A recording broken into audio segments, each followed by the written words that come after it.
नमस्कार, जय हिंद दोस्तों, वेलकम बैक। कैसे हैं आप लोग?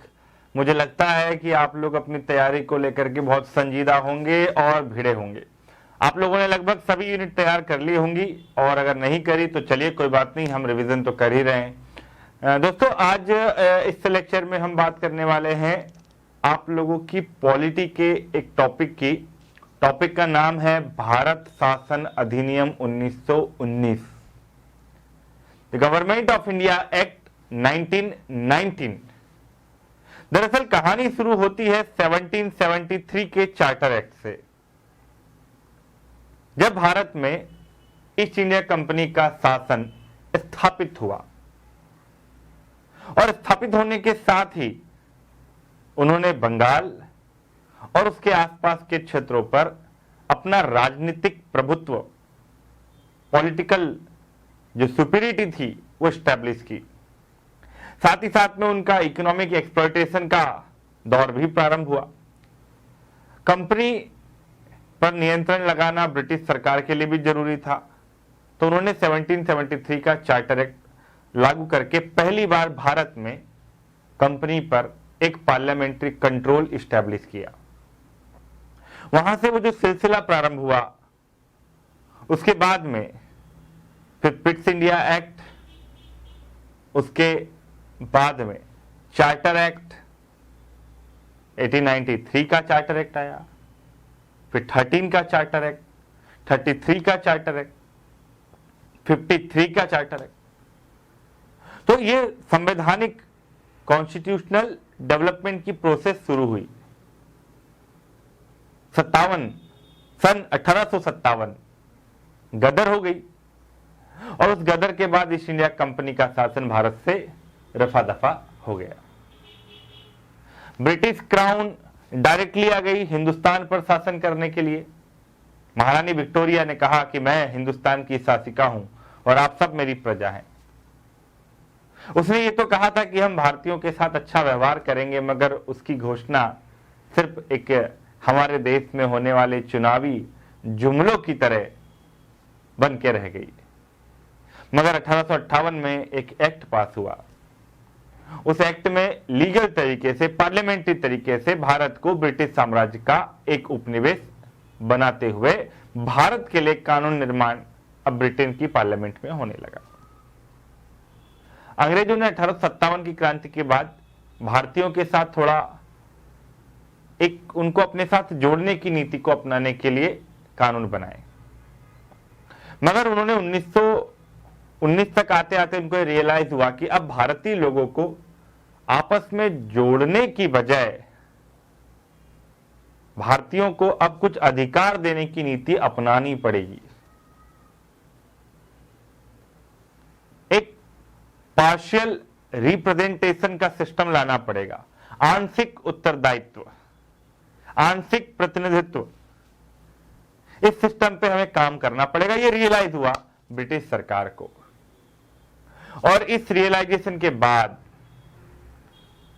जो मॉन्टेस्क्यू थे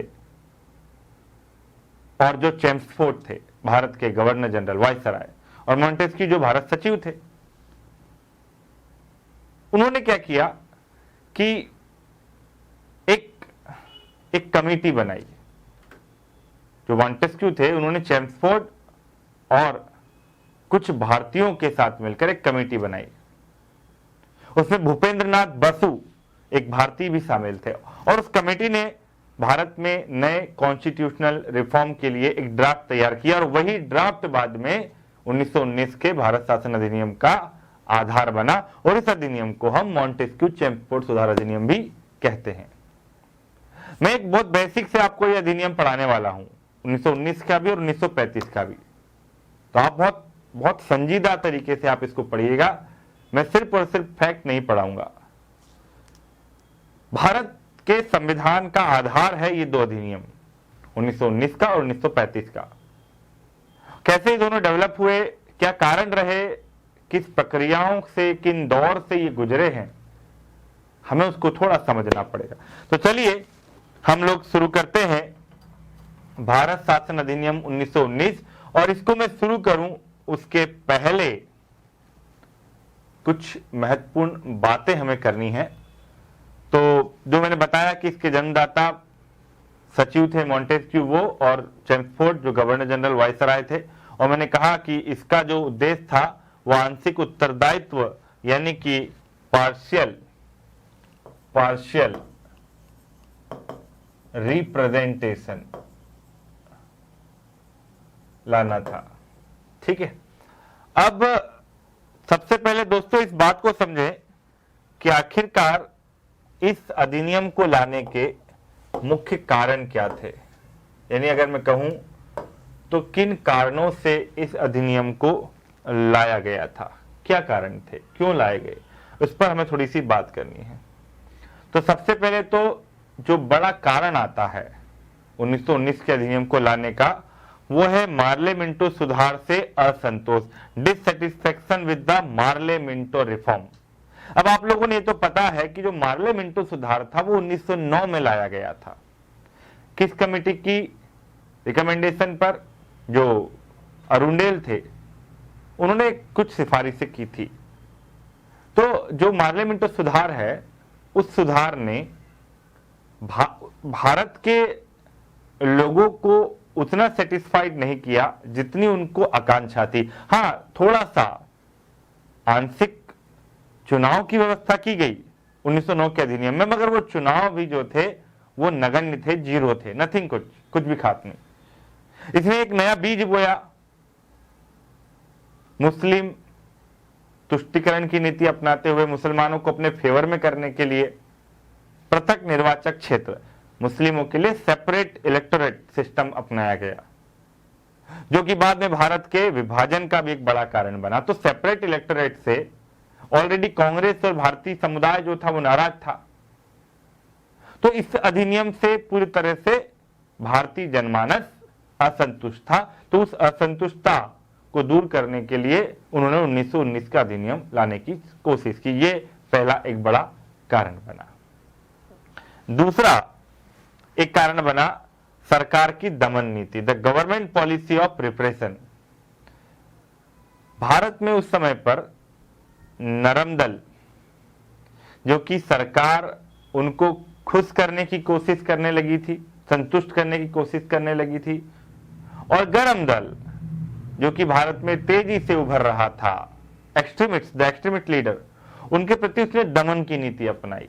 तिलक को जेल भेज दिया, मांडले जेल भेज दिया, अरविंद घोष पर मुकदमा लगा दिया गया, लाला लाजपत राय के खिलाफ अभियोजन चलाया गया, और ऐसे कई सारे स्टेटमेंट्स, कई सारी चीजें। तो गरम दल को दबाने की कोशिश, नरम दल को संतुष्ट करने की कोशिश, मगर ब्रिटिश सरकार दोनों में कामयाब नहीं हो पाई। ना तो वो नरम दल मॉडरेट को संतुष्ट कर पाई, ना गरम दल को दबा पाई। तो अब उसे समझ में आया कि यार भारत में लोगों को सेटिस्फैक्शन चाहिए। तो ये एक कारण बना उसकी पॉलिसी, जिसके कारण लोग गुस्सा हुए। एक कारण और आता है सरकार के प्रति मुसलमानों के रूप में परिवर्तन, changes in the Muslim attitude toward the government. 1857 की क्रांति में हमारा केंद्रीय नेतृत्व ही एक मुसलमान के हाथ में था, बहादुर शाह जफर। अंग्रेजों को रियलाइज हो गया था कि यार भारत में अगर शासन करना है तो हिंदुओं और मुसलमानों के बीच में एक आपको गल्फ क्रिएट करना पड़ेगा, एक रिफ्ट क्रिएट करना पड़ेगी। मुसलमानों को थोड़ा संतुष्ट करने की कोशिश की गई, और 1909 में उन्हें एक बहुत महत्वपूर्ण संवैधानिक सुधार दे दिया गया, सेपरेट इलेक्टोरेट, कि भैया आप अपने क्षेत्र में सेपरेट तरीके से चुने जाओगे, ये उन्होंने कह दिया। मगर ना धीरे धीरे मुसलमानों के मन में ब्रिटिश सरकार के प्रति थोड़ा सा एक चेंजेस दिखाई दिया। किस तरह का चेंजेस? तो सबसे पहले चेंजेस तो ये दिखाई दिया बच्चों कि 1911 में बंगाल विभाजन को रद्द कर दिया गया। इससे ब्रिटिश सरकार के ऊपर से मुसलमानों का भरोसा चला गया। क्यों चला गया? क्योंकि पहले आपने दिया और फिर आपने वापस उसको बंद कर दिया। तो सेपरेट स्टेट मुसलमानों का रहा ही नहीं है भारत में, जहां उनकी मेजोरिटी हो और वहां उनकी गवर्नमेंट हो। दूसरा उन्होंने क्या किया? दूसरा, तुर्की के खिलाफ ब्रिटिश सरकार की नीति। आपको पता है कि पहले विश्व युद्ध में तुर्की जो कि ऑटोमन एम्पायर था, वो ब्रिटेन के खिलाफ लड़ा और ब्रिटेन के खिलाफ लड़ते हुए तुर्की हार गया, तो उसके खिलाफ, उसके खलीफा के खिलाफ ब्रिटिश सरकार ने कुछ नीतियां अपनाई जो मुसलमानों के धर्म के विरुद्ध उन्होंने समझा। एक चीज और यहां पर कि अब ना मुसलमान अलीगढ़ आंदोलन के प्रभाव से मुक्त हो गया। सर सैयद अहमद खान ने जो शुरू किया था, अंग्रेजों के प्रति सहानुभूति, उनके प्रति समर्पण दिखाओ और अंग्रेजों से सत्ता लाभ हासिल करो। अब भारतीय मुसलमान जो था वो राष्ट्रवादी और प्रगतिशील विचारों वाला हो चुका था। मुस्लिम लीग में कई सारे ऐसे नेता थे जो ब्रिटिश सरकार के खिलाफ अपनी मानसिकता बना चुके थे। उस समय इसमें जिन्ना भी थे, अली बंधु भी थे, कई सारे लोग थे। और कांग्रेस के जो राष्ट्रवादी विचारधारा के लोग थे ना, उन्होंने अपने अखबारों में, अपने न्यूज़पेपर्स में, मैगजीन्स में अब मुसलमानों के प्रति अच्छे अच्छे लेख लिखने प्रारंभ किए। भारतीय संस्कृति में उनके महत्व को स्वीकार किया गया, जिससे मुसलमानों की जो भावना है वो कांग्रेस के समर्थन में आने लगी और दोनों ने मिलकर तय किया कि हम अब ब्रिटिश सरकार के खिलाफ आंदोलन छेड़ेंगे। और उसकी परिणति थी 1916 का लखनऊ पैक्ट, जहां कांग्रेस और मुस्लिम लीग दोनों ने आपसी मतभेद भुला करके एक राजनीतिक सहमति हासिल कर ली। अब मुसलमानों के मुल्क में जब बदलाव आ गया तो सरकार के लिए चिंता की लकीरें बढ़ गई। दोनों ही सरकार के खिलाफ हो गए, ब्रिटिश सरकार के खिलाफ हो गए। एक और कारण आता है बच्चा, प्रथम विश्व युद्ध का प्रभाव। बहुत प्रभाव भैया, बहुत प्रभाव। प्रथम विश्व युद्ध 1914 से 1918 मानव जाति के इतिहास में सबसे ज्यादा कलंककारी युद्ध। इस युद्ध में क्या हुआ, ब्रिटिश सरकार ने यह कहकर भारतीयों को अपने फेवर में करने की कोशिश की कि हम ये युद्ध उन ताकतों के खिलाफ लड़ रहे हैं जो मानवता के विरुद्ध काम कर रही हैं। इसमें एक तरफ जर्मनी था, ऑस्ट्रिया था, हंगरी था, जो ब्रिटेन के खिलाफ थे। और उन्हें लगा कि अब हमें, कई सारे ब्रिटिश सरकार का स्टेटमेंट था कि हमें आत्मनिर्णय के सिद्धांत को मानना चाहिए, सेल्फ डिसीजन। तो भारतीयों को लगा कि शायद ब्रिटिश सरकार जो है वो हमें क्या करेगी, संतुष्ट, हमें आत्मनिर्णय के सिद्धांत के तहत हमें भी आजादी मिलेगी, यही उनका मानना था। और ब्रिटिश सरकार एक तरीके से हम कहें तो भारतीयों को अपने फेवर में करने में कामयाब भी रही। कई सारे भारतीय लोग थे जो ना ब्रिटिश सरकार के साथ में, इवन गांधी जी भी, गांधी जी ने प्रथम विश्व युद्ध में ब्रिटिश सरकार का सहयोग किया था। भारत के और भी तमाम बड़े नेता थे। तो उन्हें लगा कि वर्ल्ड वॉर के बाद हमें क्या मिलेगा, अब कम से कम डोमिनियन स्टेटस तो मिल ही जाएगा, सेल्फ डिसीजन का राइट तो मिलेगा ही मिलेगा। उन्होंने ये सोचा। मगर यार विश्व युद्ध तो जीत गए ब्रिटेन और हमें तो कुछ मिला ही नहीं। इसीलिए तो फिर हमने होम रूल लीग वगैरह स्टार्ट किया था। हमें तो कुछ नहीं मिला भैया, क्या किया जाए। उन्हें समझ में आया अंग्रेजों को कि भारतीय लोगों को तुम्हारे में गुस्सा है और उस गुस्से की परिणति क्रांतिकारी आंदोलन में दिखाई देती है। इसीलिए तो रॉलेट एक्ट लाना पड़ा था ना। तो उन्होंने सोचा भारतीयों को खुश करने के लिए जरूरी है कि हम क्या करें, एक अधिनियम लेकर के आए। तो एक ये कारण भी बना 1919 के अधिनियम का। एक कारण आता है केंद्रीय व्यवस्थापिका सभा के सदस्यों द्वारा ज्ञापन पत्र। जो सेंट्रल लेजिस्लेटिव असेंबली थी ना, उसके सदस्यों ने कुछ ज्ञापन दिया। जब उनको पता चला चेम्सफोर्ड की कुछ नया संवैधानिक सुधार करना चाहते हैं, तो ये सेंट्रल लेजिस्लेटिव असेंबली में कुछ मेंबर, जिनमें जिन्ना भी थे, जिनमें हमारे सुरेंद्रनाथ बनर्जी भी थे, इन्होंने क्या किया, चेम्सफोर्ड को एक पत्र लिखा, एक ज्ञापन दिया, अभी अपील किया कि हमें भारत में सिर्फ और सिर्फ अब अच्छा शासन ही नहीं चाहिए, हमें एक उत्तरदायी शासन चाहिए, अकाउंटेबल गवर्नमेंट चाहिए। उन्होंने कहा कि मुसलमानों का सेपरेट इलेक्टोरेट खत्म करके सामान्य इलेक्शन कराए जाने चाहिए। उन्होंने ये भी कहा कि भारत में एक सेक्युलर गवर्नमेंट की स्थापना करनी चाहिए। उन्होंने कहा कि भारत में जो विधायिका है, जो लेजिस्लेचर है, उसमें इलेक्टेड मेंबर्स का बहुमत होना चाहिए, इलेक्टेड मेंबर्स का। फिर सेंट्रल असेंबली में, स्टेट असेंबलीज में, इवन एडमिनिस्ट्रेशन में भी भारतीयों का प्रतिनिधित्व बढ़ना चाहिए। ये कहा किसने? सेंट्रल लेजिस्लेटिव असेंबली के मेंबर्स ने जो अपील की। एक और बहुत महत्वपूर्ण कारण रहा जो हाइड रहता है, वो है ड्यूक द्वारा याचना पत्र। ये 1915 की बात है। ड्यूक कौन था पता है आपको? कि ये पहले बंगाल का लेफ्टिनेंट गवर्नर था और भारत सचिव परिषद का एक सदस्य था 1915 में।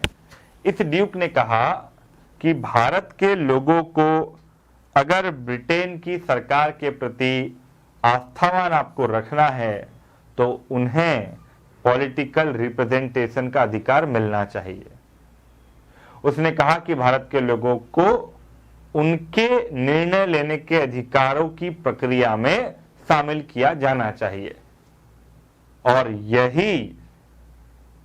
यही ड्यूक का याचना पत्र बाद में 1919 के अधिनियम का भी आधार बना। ये कुछ कारण थे बच्चा लोग जो 1919 के अधिनियम के लिए महत्वपूर्ण है, जो जनरली आप लोग पढ़ते नहीं हैं। मैंने कई सारे वीडियोस और कई सारी क्लासेस देखी हैं, उसमें ये पढ़ाया नहीं जाता। ये बेस बन गया, आपको समझ में आ गया। अब हम पढ़ेंगे कि 1919 का अधिनियम, अच्छा ये सब कारणों से उनको समझ में आया अंग्रेजों को, खासतौर पे चेम्सफोर्ड को, कि भारत में अब हमें क्या करना चाहिए।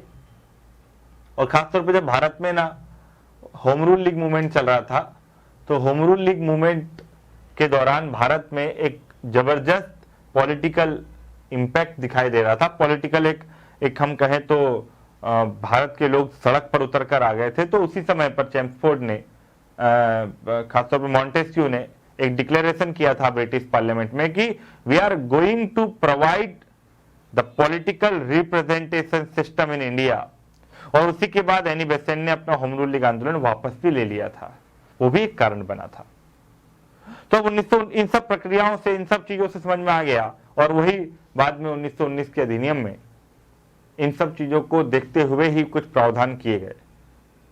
इस अधिनियम में पहली बार यह हुआ कि भारत में हमें प्रांतों में एक पूरा इलेक्शन सिस्टम बना करके दिया गया। पर पहले हम इसकी प्रियम्बल पढ़ लेते हैं। चलिए, 1919 के अधिनियम की प्रस्तावना क्या कहती है? Preamble of the act of 1919। तो सबसे पहले तो जो इसकी प्रस्तावना है बच्चा, वो ये कहती है कि भारत ब्रिटिश साम्राज्य का एक अभिन्न अंग है। हाँ तो है ना भाई, हम क्या मना कर रहे हैं। इन्होंने कहा कि भारत जो है वो ब्रिटिश साम्राज्य का अभिन्न अंग है। ये बिल्कुल वैसा ही है जैसे हमारे संविधान की आर्टिकल 1 में हमने लिखा कि भारत अर्थात इंडिया राज्यों का एक संघ होगा। यानी आप प्रूव कर रहे हैं कि भारत और इंडिया है क्या। वैसे इन्होंने कहा कि भारत ब्रिटिश साम्राज्य का एक अभिन्न अंग है। ये पहली प्रस्तावना की बात है। भारत में उत्तरदायी सरकार की स्थापना की जाएगी जो कि क्रमिक विकास द्वारा ही संभव है। उत्तरदायी सरकार, मैंने कहा अकाउंटेबल गवर्नमेंट की स्टैब्लिश की जाएगी जो कि क्रमिक मने sequence by sequence, gradually development द्वारा ही पॉसिबल है। यानी हम एकदम से पूरा सरकार नहीं बदलेंगे, ग्रेजुअली धीरे धीरे अकाउंटेबल गवर्नमेंट बनाएंगे। भारतीय शासन में भारतीयों की भागीदारी बढ़ाना है। इंडियन गवर्नमेंट में इंडियन लोगों की पार्टिसिपेशन बढ़ाना है। स्वशासी प्रशासनिक संस्थाओं का शनै शनै विकास किया जाएगा। स्वशासी मतलब खुद के द्वारा संचालित होने वाली जो प्रशासनिक संस्थाएं हैं, जो एडमिनिस्ट्रेटिव इंस्टीट्यूशंस हैं, उनका धीरे धीरे धीरे हमने डेवलपमेंट करना है। ये कहा इस प्रस्तावना में। प्रांतों में स्वायत्त शासन, प्रांतों में यानी प्रोविंस में हम ऑटोनॉमस गवर्नमेंट, स्वायत्त यानी ऑटोनॉमस गवर्नमेंट के विकास के साथ ही प्रांतों को केंद्र सरकार के नियंत्रण से जहां तक संभव हो मुक्त किया जाना था। यानी वो ये कह रहे हैं कि स्टेट गवर्नमेंट को प्रांतों को केंद्र सरकार के नियंत्रण से मुक्त किया जाना चाहिए। पर जबकि 1909 के अधिनियम में क्या हुआ था? 1909 के अधिनियम में प्रोविंस में पूरी तरह से सारे डिसीजन सेंट्रल गवर्नमेंट भी लेती थी। यानी कि एक तरह से केंद्रीकरण बढ़ गया था, सेंट्रलाइजेशन बढ़ गया था। तो इनको इसलिए समझ में आया कि सेंट्रलाइजेशन नहीं चाहिए, हमें भारतीयों को सेंट्रलाइजेशन नहीं चाहिए। तो इन्होंने कहा कि भाई प्रांतों में हम क्या करेंगे, डिसेंट्रलाइजेशन की प्रोसेस शुरू करेंगे। यानी सेंट्रल गवर्नमेंट का कंट्रोल प्रांतों पर क्या होगा, कम होगा। ये इसकी प्रियम्बल है 1919 के अधिनियम की। अब प्रियम्बल के बाद पढ़ते हैं चलो कि इसकी क्या क्या धाराएं थी और इसने क्या क्या हमें इसमें प्रोविजंस क्या थे, यानी 1919 के अधिनियम के प्रोविजंस क्या थे। तो सबसे पहले प्रोविजन तो जो गृह सरकार है हमारी, गृह सरकार, वो सरकार जो इंग्लैंड में काम करती थी, उसमें क्या बदलाव आया। तो सबसे पहले तो बदलाव जो दिखाई देता है वो ये है कि 1793 से भारत राज्य सचिव को भारतीय राजस्व से जो वेतन मिलता था, ठीक है, सॉरी 1853 से 1858 है, रॉन्ग था। 1858 में भारत का जो राज्य सचिव था उसको भारतीय राजस्व, इंडियन रेवेन्यू से जो वेतन मिलता था, अब वो अंग्रेजी राजस्व से मिलने लगा। यानी पहले भारत सचिव, उसकी परिषद को भारत के बजट से पैसा मिलता था। और इसका उल्लेख दादा भाई नौरोजी ने अपने जो डॉक्ट्रिन थी ड्रेन ऑफ वेल्थ उसमें भी किया है कि भाई वो होम गवर्नमेंट जो इंग्लैंड में बैठी है उसको वेतन हमारे यहाँ से क्यों जाए, जबकि वो काम तो ब्रिटेन के लिए कर रही है, वो ब्रिटेन की कैबिनेट का मेंबर है, पर वेतन हमारे यहाँ से पा रहा है। इसका तो उल्लेख किया था उन्होंने। तो उन्होंने इस अधिनियम में कहा कि अब भारतीय राजस्व से नहीं दिया जाएगा, कहां से दिया जाएगा, ब्रिटेन से। ये पहली पॉइंट। राज्य सचिव के कुछ कार्यों को लेकर एक नया पदाधिकारी बनाया गया, जो सेक्रेटरी ऑफ स्टेट था, उसके कामों को लेकर एक नया पदाधिकारी बनाया गया जिसको बोला गया भारतीय उच्च आयोग, इंडियन हाई कमिश्नर, ठीक है, जिसको भारतीय राजस्व से वेतन मिलता था। यह उच्च आयुक्त यानी हाई कमिश्नर अब सब परिषद गवर्नर जनरल का कार्यकर्ता बन गया।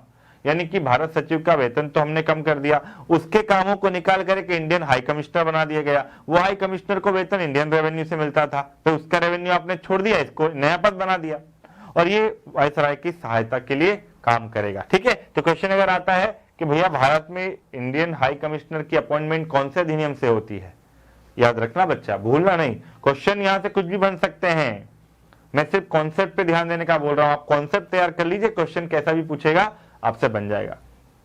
तीसरा प्रोविजन इसमें यह किया गया कि जो भारत में प्रांतों में जो हस्तांतरणीय विषय थे, देखो हस्तांतरणीय विषय मतलब ट्रांसफरेबल, क्योंकि प्रांतों में लगा दिया द्वैध शासन। अब द्वैध शासन क्या होता है मैं समझाता हूं आपको। द्वैध शासन क्या है थोड़ा सा समझते हैं।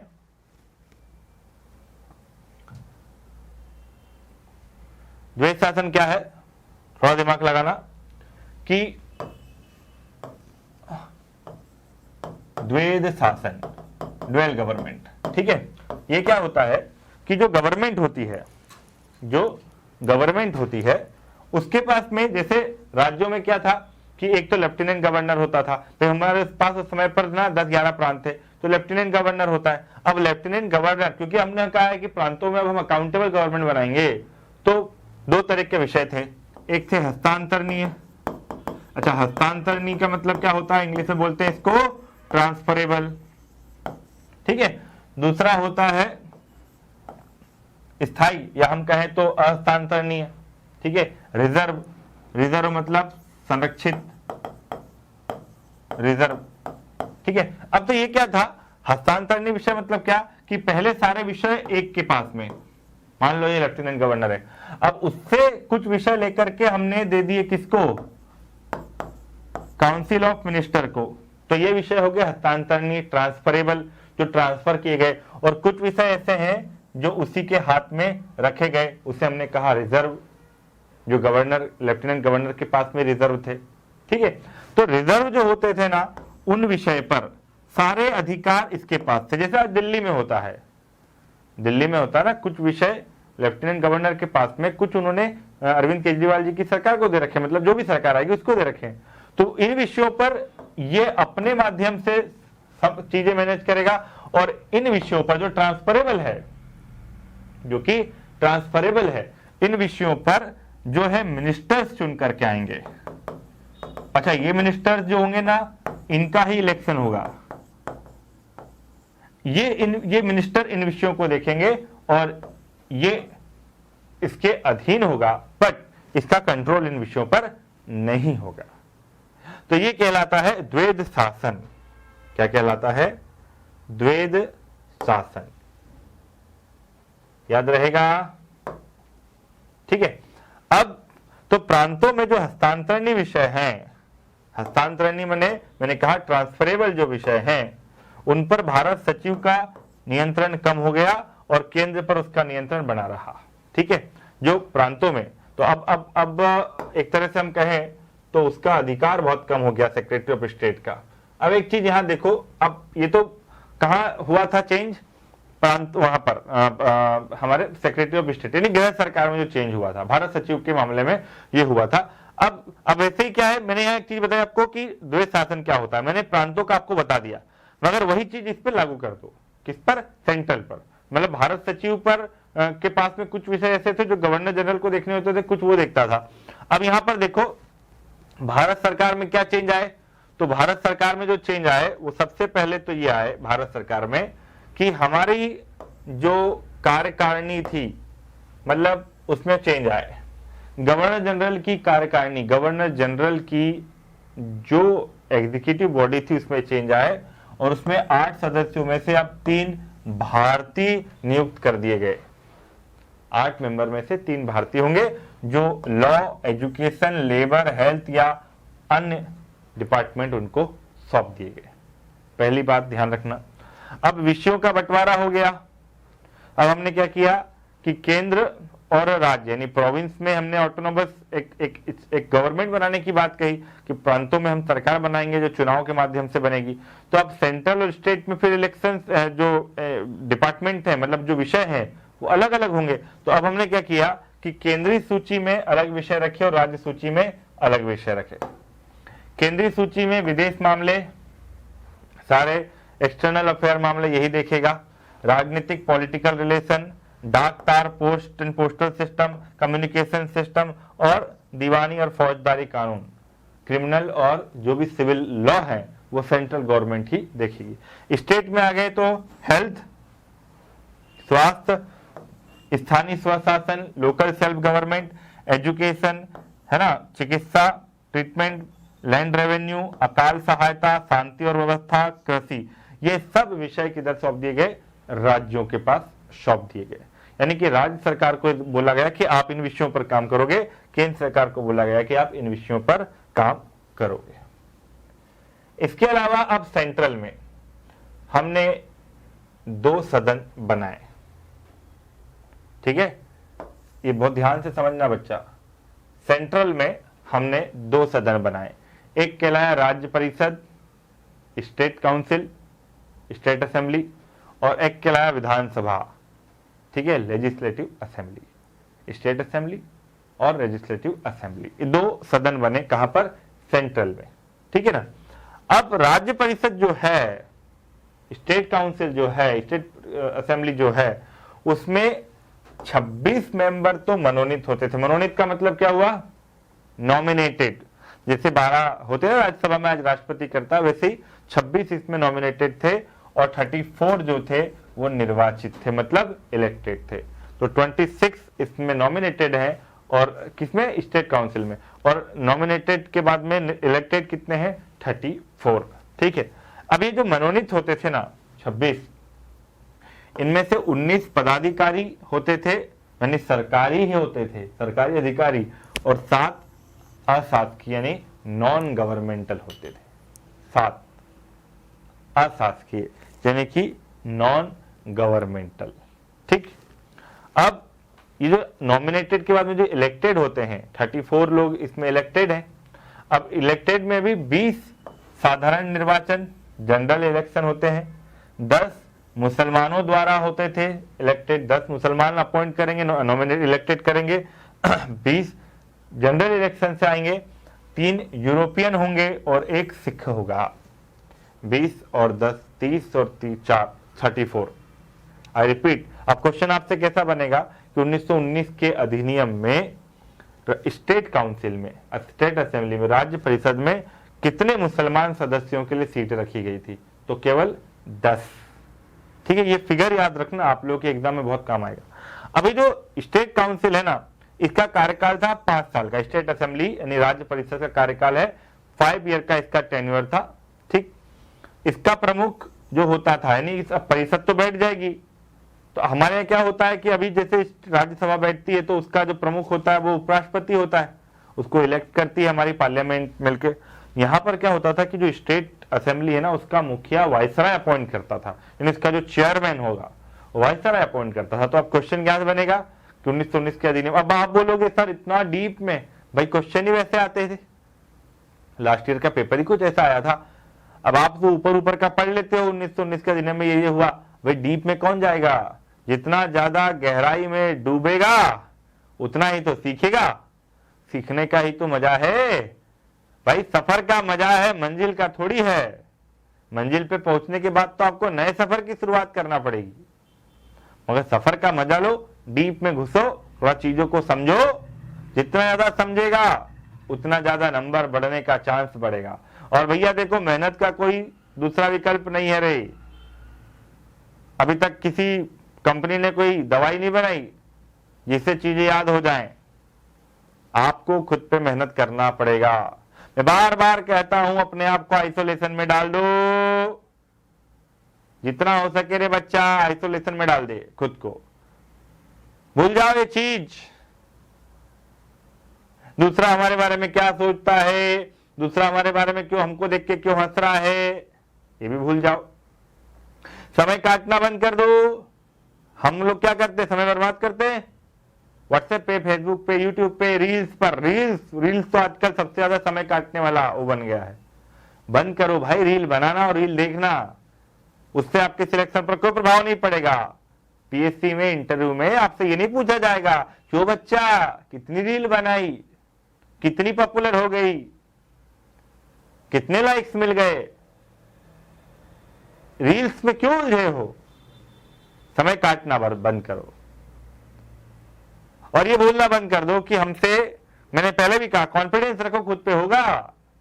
अगर आपसे नहीं होगा तो फिर किससे होगा।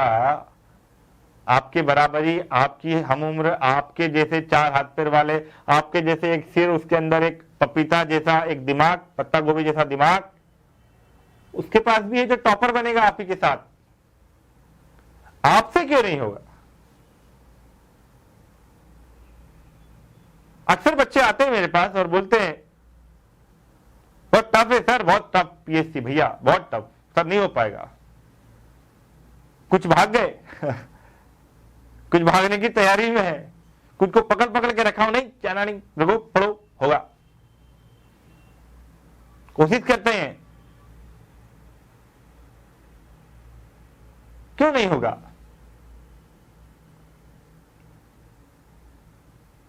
जिंदगी में एक कृष्ण बना लो, जब हथियार डाल दो अर्जुन की तरह तो एक कृष्ण आ जाए जीवन में कि उठा तू अपना हथियार, अपना दांडी उठा और टूट पड़। यहां हमें किसी को मारना नहीं है, पर हमें टूटना है किस पर, उन लोगों की बातों पर जो आपको चैलेंज करते हैं, उन लोगों पर जो आपको चैलेंज करते हैं। एक इंसान के नाते आपके अंदर सारी खूबियां है बच्चा, प्रकृति ने, भगवान ने सब दिया है रे। क्यों नहीं करते हो सर आप मेहनत, क्यों कुछ ऐसी किताबें और नोट्स के पीछे भागते हो जो छोटे होते हैं। मैं कल एक स्टेशनरी पर गया, माफ कीजिएगा थोड़ी जीबान मेरी गले में थोड़ा ट्रीटमेंट चल रहा है, तो उस वजह से कई बार कोई शब्द पूरा बोल नहीं पा रहा हूं अभी, है ना, ये अभी अभी होने लगा है। तो कल मैं एक स्टेशनरी पर गया, तो मेरे साथ में एक बच्चा आया, भैया ऐसी कोई मैगजीन दे दो जिसमें 1 साल का करंट अफेयर हो, वो भैया बहुत छोटी हो, 30-40 पेज की दे दो ना प्लीज। मैंने उसकी तरफ देखा, मैं भी करंट अफेयर का ही बुक लेने गया था, पर मेरी जो मैगजीन थी वो लगभग 300 पेज की किताब थी। मैं ईयर बुक देख रहा था 300-400 पेज की, उसको चाहिए 10-20-50 पेज का। मैंने कहा, उसको देखा और स्टेशनरी वाले ने पूछ लिया भैया काय के लिए चाहिए, उसने कहा भैया पीएससी के लिए। फिर मैंने देखा, अरे पीएससी के लिए चाहिए 50 पेज का करंट अफेयर। मैंने कहा यार बेटा एक बात बताओ, उसमें तो बहुत डिटेल बहुत ज्यादा आता है। सर इतना पढ़ लेंगे, अगर आ गया तो लगा देंगे, वरना भगवान मालिक है, पीएससी का तो यूं भी। मैंने कहा यार आप अपनी अपनी कैपेसिटी को तो बढ़ाओ, और 50 पेज में से नहीं आया तो सर फिर क्या कर सकते हैं? कुछ नहीं कर सकते हैं। पीएससी का तो कोई भरोसा नहीं, वो क्या पूछता है। मैंने कहा सही है बच्चा।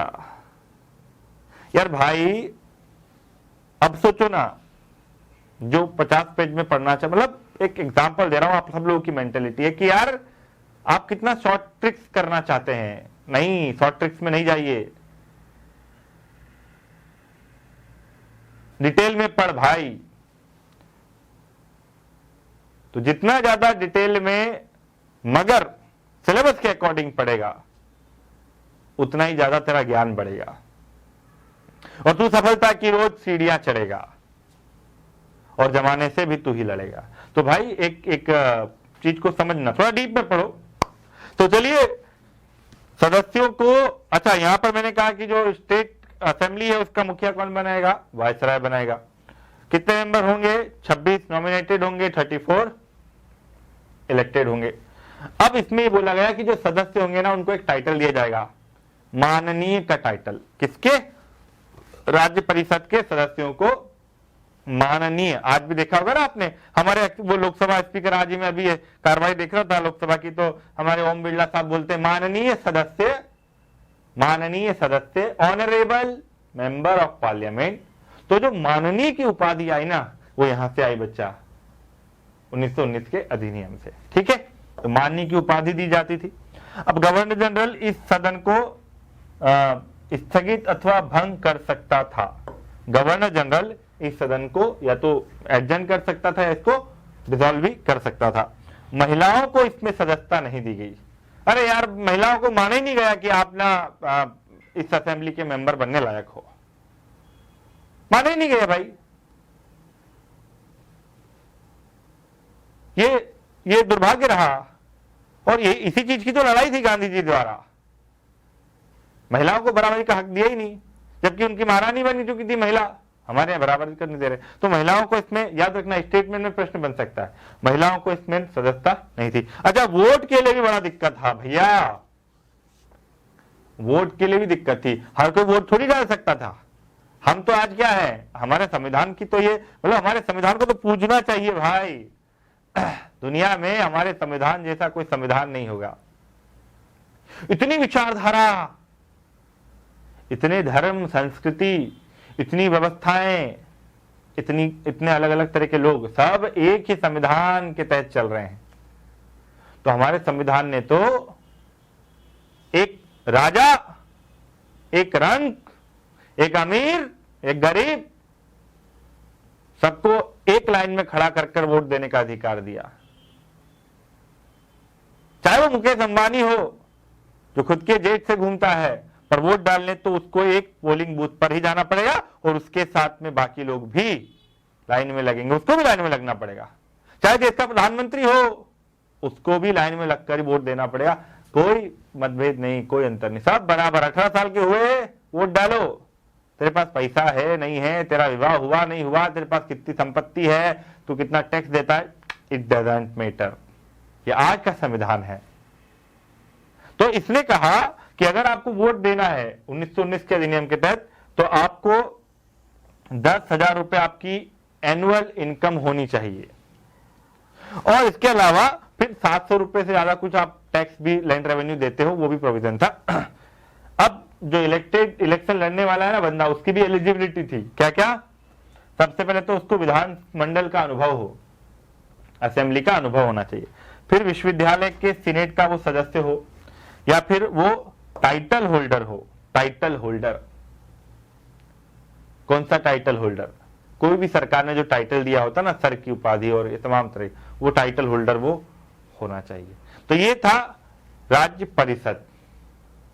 अब आते हैं हम लेजिस्लेटिव असेंबली पर। मुझे लगता है ये आपको याद हो गया होगा, नहीं हुआ तो फिर से देख लेना, वीडियो अपना ही है। हम भी संजय सर आपके हैं, वीडियो भी आपका है, चैनल भी आपका है, थोड़ा बढ़ा दो भैया, इसको दोस्तों तक पहुंचा देना। तो विधानसभा असेंबली जो है, असेंबली में क्या बात थी, इसमें 104 इलेक्टेड मेंबर थे और 41 इसमें नॉमिनेटेड थे। यानी यहाँ जो बहुमत है वो इलेक्टेड का बहुत ज्यादा है, अच्छा मेंबर था। और इसमें 52 साधारण निर्वाचन जनरल इलेक्शन और 32 सांप्रदायिक, यानी जो मुस्लिमों को एक वो दिया था ना आपने सेपरेट इलेक्टोरेट, तो 32 कम्युनल टेरिटरी, कम्युनल जो है आपके कॉन्स्टिट्यूएंसी से आएंगे। अब जो इसमें इस 32 में से भी 30 मुसलमान होंगे और 2 सिख होंगे। 32 सांप्रदायिक क्षेत्र में से जो आने वाले थे असेंबली में, उसमें से 30 मुसलमान और 2 सिख, ठीक है। इसमें से जो 20 होंगे, अब 20 जो थे वो विशेष निर्वाचन से आने वाले थे।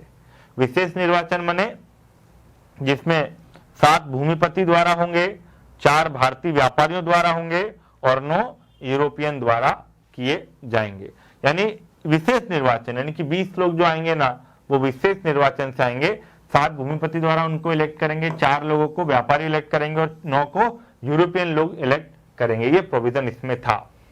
अब सभा का जो कार्यकाल है, अच्छा इसमें फिर नॉमिनेटेड में क्या होंगे? नॉमिनेटेड में इसमें 26 गवर्नमेंटल होंगे और 15 नॉन गवर्नमेंटल। 26 सदस्य सरकारी अधिकारी कर्मचारी हो सकते हैं और 15 जो होंगे वो नॉन गवर्नमेंटल, ठीक है। यह असेंबली का प्रोविजन था, नेशनल लेजिस्लेटिव असेंबली का।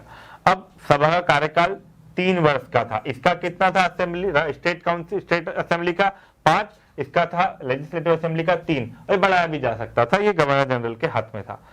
मतदान का अधिकार 15 रुपए जो मासिक किराया देता है, मतलब इतना वो मतदान कर सकता है, या फिर जो 15 रुपए वार्षिक नगर पालिका का कर देता है, वो 2000 रुपए न्यूनतम वार्षिक आयकर, 2000 रुपए जो मिनिमम इनकम टैक्स देता है वो, या जो 50 रुपए लैंड रेवेन्यू देता है, वो व्यक्ति इसके इलेक्शन में वोटिंग कर सकता है।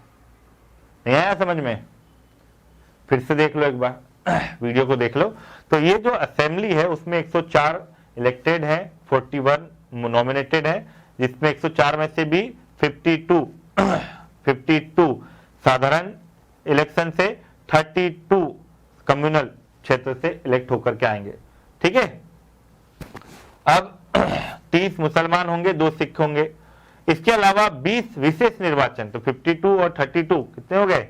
84 और 20 104। तो विशेष निर्वाचन में भी 7 भूमिपति लैंडलॉर्ड, 4 इंडियन मर्चेंट्स और 9 यूरोपियन लोग उनका इलेक्शन करेंगे। सभा का कार्यकाल ये याद रखना 3 साल है। इसमें क्वेश्चन बन सकता है, और इसमें जो इलेक्शन के लिए आपके पास एलिजिबिलिटी चाहिए वो भी दी हुई है। अब ये जो केंद्रीय विधानसभा आपने बनाई, सेंट्रल असेंबली जो आपने बनाई, इसकी पावर क्या थी? तो पावर ये थी कि ये पूरे भारत के लिए कानून निर्माण कर सकती है। जो भी विषय इसको दिए गए ना सेंट्रल को, उन विषयों पर कानून निर्माण ये कर सकती है। सदस्यों को प्रस्ताव व स्थगन प्रस्ताव की अनुमति दी गई, यानी आप अपना प्रस्ताव रख सकते हो या एडजर्नमेंट प्रस्ताव रख सकते हो, मतलब स्थगन प्रस्ताव रख सकते हो। आप अपनी बातों को इन सरकार के सामने या असेंबली में रख सकते हैं। अल्पकालिक प्रश्न पूछने और बोलने का अधिकार दिया गया। अल्पकालिक, शॉर्ट टाइम में आप प्रश्न पूछ सकते हो और उनको राइट्स मिला, आप बोल सकते हैं, ये इसके अधिकार थे। प्रांतों में इस अधिनियम से मैंने कहा द्वैध शासन लगाया, और द्वैध शासन क्या है मैं बता चुका हूं आपको। प्रांतों में आंशिक उत्तरदायित्व, पार्शियल रिप्रेजेंटेशन सरकार की स्टैब्लिशमेंट कर दी गई। Partial representation. द्वैध शासन 8 प्रमुख प्रांत जिन्हें गवर्नर के प्रांत कहा था, उन्हीं में प्रारंभ किया गया। यानी 1919 के अधिनियम को के अंतर्गत द्वैध शासन सिर्फ 8 प्रांतों में लागू किया गया। उत्तरदायी सरकार की नींव सर्वप्रथम रखी गई। अकाउंटेबल गवर्नमेंट, मैंने कहा फर्स्ट टाइम अकाउंटेबल गवर्नमेंट इसी अधिनियम के तहत लाया गया राज्यों में। भारत, अच्छा अकाउंटेबल गवर्नमेंट में बार बार कह रहा हूं, क्या होता है अकाउंटेबल गवर्नमेंट? ऐसी गवर्नमेंट जो अपने कामों के लिए जवाबदेह हो। आप जो कुछ कर रहे हैं वो जवाब दो, बताओ जनता को, सरकार के अधिकारियों को और खासतौर पर जनप्रतिनिधियों को। अकाउंटेबल। आज मोदी जी कुछ भी करते हैं देश के नाम, अकाउंटेबल है, जवाब देना पड़ेगा आपको पार्लियामेंट में। 1 रुपया भी आप नहीं निकाल सकते बिना पार्लियामेंट की परमिशन से। You are accountable, this is accountability यार। इसी से भागना चाहते हैं हर कोई, पता है आपको, देश में नागरिक, इसीलिए बात। तो भारत में एक लोक सेवा आयोग, हाँ भैया 1919 के अधिनियम की एक खास बात यह भी थी, पब्लिक सर्विस कमीशन को बनाने का प्रावधान किया गया और भारत सचिव को भारत में महालेखा परीक्षक की अपॉइंटमेंट, ये महालेखा परीक्षक जो सीएजी कहलाता है, तो भारत सचिव को अधिकार दिया गया कि वो भारत में एक महालेखा परीक्षक अकाउंटेंट जनरल अपॉइंट करेगा। ये कुछ प्रमुख बातें थी 1919 के अधिनियम की, जो मुझे लगता है कि आप लोगों को पता होनी चाहिए। थोड़ा डिटेल में मैंने पढ़ाया है, पर बच्चा ये बहुत जरूरी है, ठीक है। तो ये 1919 का अधिनियम था बच्चा, और आप सभी लोग इस अधिनियम को अच्छे से पढ़ लेंगे। एक बार समझ में ना आए तो 2 बार देखना, 2 बार ना आए तो 3 बार देखना, पर इससे प्रश्न बनेंगे, ठीक।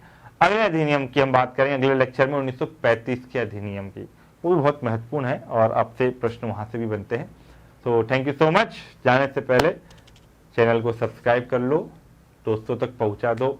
एमपी के बच्चे को ज़रूरत है अभी अच्छी गाइडेंस की, और हमारी कोशिश है कि गाइडेंस अच्छा मिल जाए, आपका भी भला हो जाए, आपके घर वालों का भी भला हो जाए। और एक बात रिमेंबर कि अपने आप को किसी से छोटा मत समझना, क्योंकि आप अपने आप को अगर छोटा समझोगे तो लोग भी आपको छोटा समझेंगे।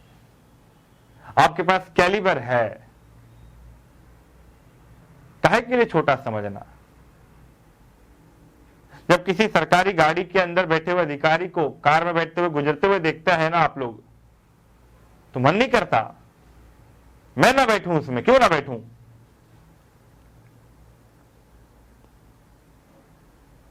बैठ सकते हैं आप भी, अपने आप को देखो उस गाड़ी में, लोग सलाम ठोक रहे हैं आपको, ये सपना क्यों नहीं देखते हो, क्यों लगे हो 2 GB डेटा को रोज खत्म करने में। तो थोड़ा सोचो समझो मेरी बातों को। और कोई समस्या हो बच्चा तो आप सब लोग मुझसे जुड़ सकते हैं फेसबुक, इंस्टा पे, और साथ ही साथ में आपके पास मेरा कॉन्टेक्ट नंबर भी होगा। किसी भी तरह की प्रॉब्लम हो कॉन्टेक्ट करिए। Okay guys, thank you so much.